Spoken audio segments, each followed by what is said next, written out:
Hello, my quilting friends. My name is Leah Day, and welcome back to Quilting with Pantos. We are stitching along together over the next several weeks, learning more about pantograph quilting. In this video, we're going to learn how to mix and match, form our pantograph rows using the downloadable pantographs that I offer at leahday.com, and then we're going to get started quilting with a partial first row.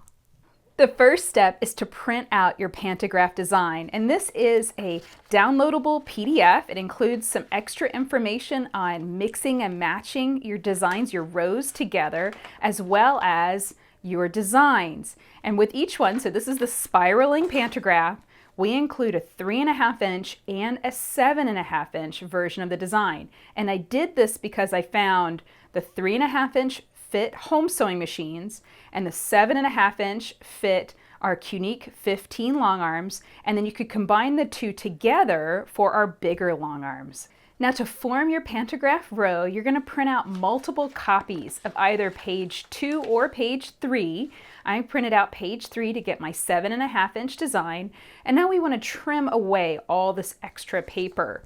For this, I like to use this little scrapbooking paper cutter.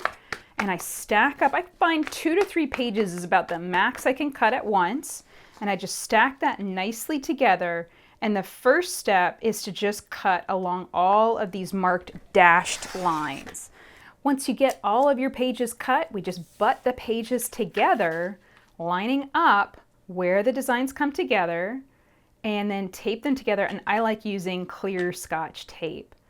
And you do want to print in color. This is very important. We have a red line at the top, a blue line at the bottom. This not only guides our advancing process through our frame, it also guides how we mix and match these rows together.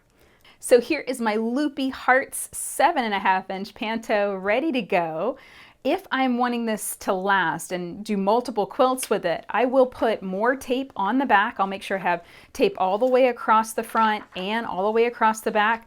I am almost about to run out of my clear tape today, guys, so I'm not going to do that for this one, but I hope you can see how easy it is to tape these together. I've got a little 3-inch design, and you can see I'm also making these on the same scale. So you can use these together in the same quilt. That's the key behind the whole mix and match idea, is you could take Loopy Hearts, you could combine it with Loopy Line, you could add some spiraling, you could come up with a super creative pantograph design.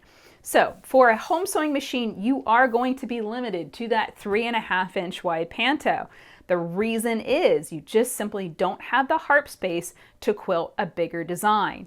But for a Unique 15 or bigger long arm, you can go with the 7.5 inch. You can start combining designs together, and let me show you how that works. So here's how to mix and match rows together. First, you're going to tape your rows together just exactly the way I already showed you, and then you're going to trim off a little bit to the top and bottom in order for these to go together and have the same consistent spacing throughout the design.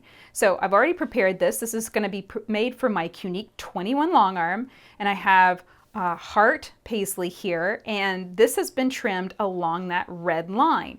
Now, I would take my paisley row and I'd trim that along the blue line, but you could just save yourself just one extra step of cutting and just overlap these. So I am overlapping the red line over the blue line, and you can see this creates that consistent spacing between those two rows. This is the same spacing we're going to get when we advance the quilt through our frame. So I'm going to line these up and apply more tape, just taping those rows together to create one solid pantograph. So I'm here on my frame, and the next step is to center our pantograph within our quiltable space. In order to find this, we need a laser light, and we need to pull our long arm all the way back as far as it can go.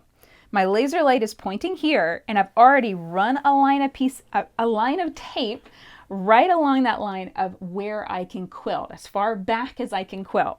Now I'm going to do the same thing, pushing the long arm or a home sewing machine, either way, it's whatever machine you're using, push it as far forward as it can go and run a line of tape along that line as well. You're just using the laser light and the limit of the machine to guide where you place that piece of tape. So now we're going to center our pantograph within this space. You do not want to place the pantograph paper as close to that first line of tape as possible, because you will run out of quilting space. As your quilt builds up here on this rail, it's going to reduce how much space you have to quilt in. So if anything, you could push the pantograph as far forward as you want, because that edge is not going to change. But I find, just generally, it's the best idea to put the pantograph in the center, so that way you have space to both sides. If you try and push this, you try and quilt a pantograph that's too big for your machine, too big for your frame, you're going to end up disappointed. You're not going to have good results. So center up the design, and this looks pretty good. I'm making sure I didn't print this the full length of my frame because I only need 6 pages for this particular quilt. So I only printed it long enough for that. So I also have to make sure that it's long enough for this quilt. So it's right now going off the edge on that side, and I'm just watching the laser as I quilt and watching my needle, and my needle is right now off the edge of the quilt and still on the pantograph down here. So you kind of have to have your eye on both sides, and this is why we based down the quilt, because as I'm dragging the machine back and forth, my foot would totally be catching the edges of that quilt. All right, so now how do we tape down the pantograph so it's nice and straight? It's not at an angle, it's not doing something crooked, right? Because if it's crooked, you're gonna quilt crooked on your quilt. What I'm gonna do is I'm gonna use those channel locks again. I'm gonna line up my laser with a straight line on the pantograph. I'm gonna lock the channel lock so I can only pull the machine side to side. I can't go forward and back. And I'm going to stay on that line, place a piece of tape here at the end, and then I'm just going to drag the machine down, making sure I stay on that line all the way down. And if I need to, I can just wiggle the pantograph back and forth until it's in the right position. So I'm dragging the machine all the way down, the laser light's still pointing down at that line, and then down here at the other end, I just place another piece of tape. Now, once you get this set, once it's in place, once it's taped down, 2 things should never move: the pantograph and the laser light. Those 2 things should always stay where they are. You will get into trouble if you move your pantograph after you set it or started quilting.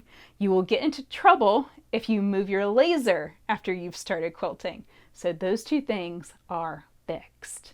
And from now on, from this point forward, every time we move the quilt, we want to make sure that the quilt, the machine, the laser are all moving together.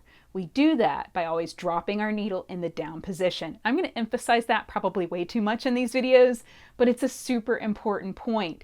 Everything has to move together, and that's how the spacing, the magic of pantographs works.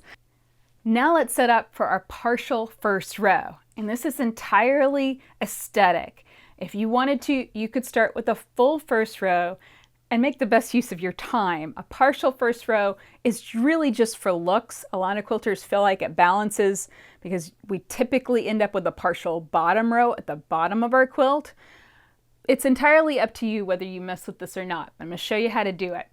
Unclamp your quilt on the sides so you can freely move it forward and back. And then also unclamp the leader cloth rails. So for me, that is the top back rail and the bottom front rail. That's what my leader cloth and the backing fabric of the quilt is attached to. I'm going to roll the machine over, and I'm going to line up so my needle is lined up on the top left corner of the quilt. I just tend to start in the top left. You could also do the top right if you wanted to. Drop my needle in the down position. At this point, the machine and the quilt are going to be locked together. So from now on, if I'm moving the quilt forward and back, the machine and the laser light are all moving at the same time. So now let's go around and take a look at the laser on the pantograph. So right now it's lining up with more or less the middle of that first narrow row, which is exactly what I want. For a partial row, you are only quilting part of the design. You're only quilting a partial row. So if I was to stay here, lock down my rails, then I would quilt about 1 inch of that row across. So let's do that. I'm going to line this up, and I like to use a ruler. Just line that up across so that way I can see where I need to stop quilting. When my laser hits the ruler here on the back, I just stitch a straight line to get to the next part of the design and then keep on going. So I'm going to lock down my rails and put on my side clamps. This is very important. While we're doing a lot of forward and back, walking around, rolling, clamping, all that kind of good stuff, it's really important to remember you still need to secure your quilt the same way you always do. And those side clamps really help with tension on the quilt. I want to make sure that it's not kind of squishing inward, that the quilt is maintaining its nice square, straight shape. So I'm going to go ahead and attach all these clamps, and then we'll quilt our partial first row. So I'm here on the back of my frame, once again, ready to start quilting. And I want to line up some guidelines, some rulers that are going to help me quilt this first row and not stitch more than I need to. Basically, I only need to stitch that little bit of the row, and I do want to stitch off the top edge of the quilt over the batting and onto the backing. I want to do that just to make sure that that quilting goes all the way over. So I backed up my ruler so I'm about 1/4 inch from my laser light, and I've lined up with a straight line on the ruler with a straight line printed on the Panto. And then now I'm going to take 2 smaller rulers. I'm going to place one about 1 inch away towards the right side of the laser, because right now I'm right on the edge of the quilt. Whenever I go across, I want to quilt off the edge of the quilt so that way the design remains seamless. I don't want to end up with a chunky edge. I'm going to do the same thing when I reach the other side with this ruler. Okay, now that I am in position, I am going to begin quilting. I'm going to stitch down, connect with my design, and then now I'm just going to follow that partial first row, trying to stitch that design as smooth and fluidly as I can. Now I'm coming up off the edge of the quilt, so I come down, hit my ruler, stitch a straight line, and then I go back into the design. So I stitch over until I reached the next line on my pantograph, and then I go into the next shape. Now it is a really good idea to every once in a while take your eyes off the pantograph and take a look at your quilt and make sure everything is going right. You want to make sure to have pulled up your bobbin thread to the surface. You want to make sure to have checked in on your tension before you started quilting. All of those things need to happen before you start quilting your pantograph, because those are the things that can kind of cause you some problems as you stitch across the row. You won't realize till you reach the end, and then you got a lot of picking out to do. So things are looking pretty good. So I'm going to keep flowing into this. Got a little bouncy echo to do. This is Heart Paisley that we're starting out with. Love this design, and it is so easy to follow with the pantograph. Now I've moved my camera so you can see both angles at the same time. You can see from the front on stitching, the needle view I should say, and then you're also watching me follow with the laser. So I hit that ruler, I stitch a straight line, then I go back into the design as soon as I hit the next line of it. So I'm just following that partial row all the way down. Very, very simple. So that's it for this video. If you'd like to find some pantograph designs to get started, come and check them out at leahday.com/panto. Until next time, let's go quilt.